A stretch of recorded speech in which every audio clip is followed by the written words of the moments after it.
33 phụ âm tiếng Khmer và 32 chân phụ âm. Cùng ví dụ minh họa. Co, co chân co.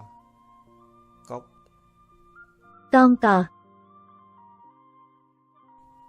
kho, kho chân kho.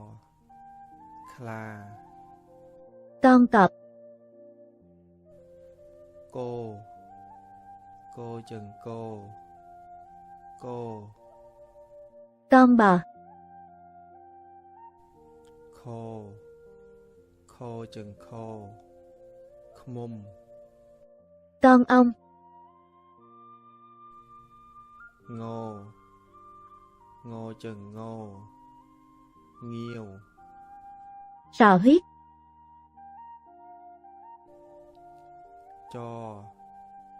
cho chân cho. Cháp, Chim sẻ.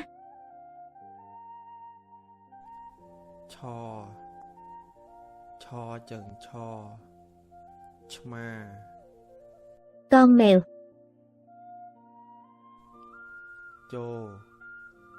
chô chân chô. Chành chinh, Cái cân.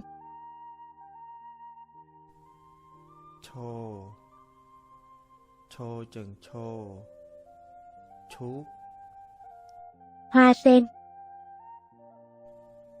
nhô chân nhô.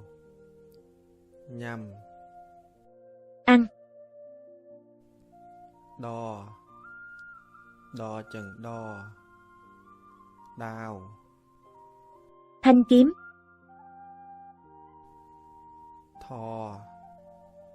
tho chân tho. Thà ni, Nhà ga.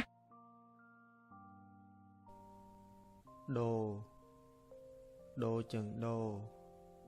Dish, Dĩa nhạc.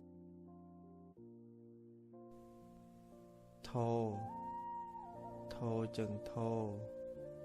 Thia, Tấm khiên.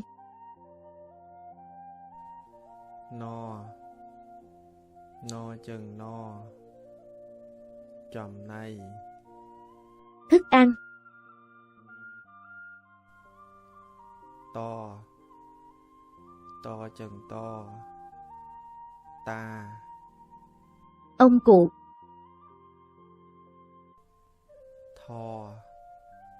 tho chân tho. Thmo, Đá. tô chân tô. Tung chiết, Lá cờ.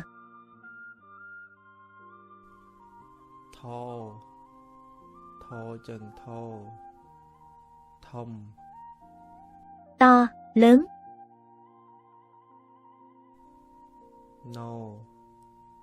nô chân nô. Năng col, Cày.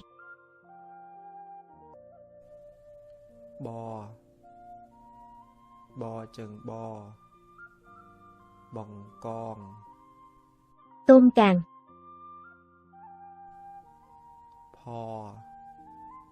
pho chân pho.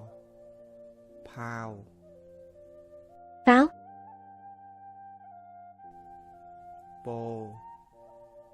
po chân po. Bồ pe, Con dê.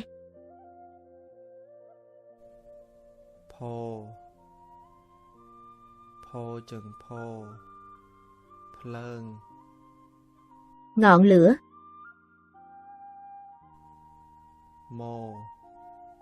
mô chân mô. Mon, Con gà.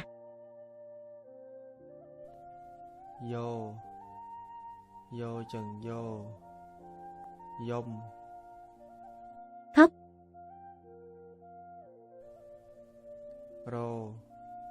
rô chân rô. Riêng, Học. lô chân lô. Lia, Con lừa.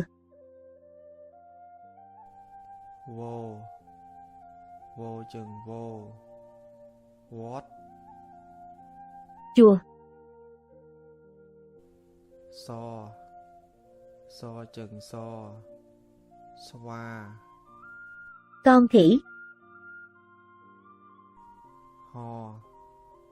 Ho chừng ho. Ho. bay, Lo. Lo. Lan. xe hơi, O. O chừng o. Ấn đôn. giếng nước,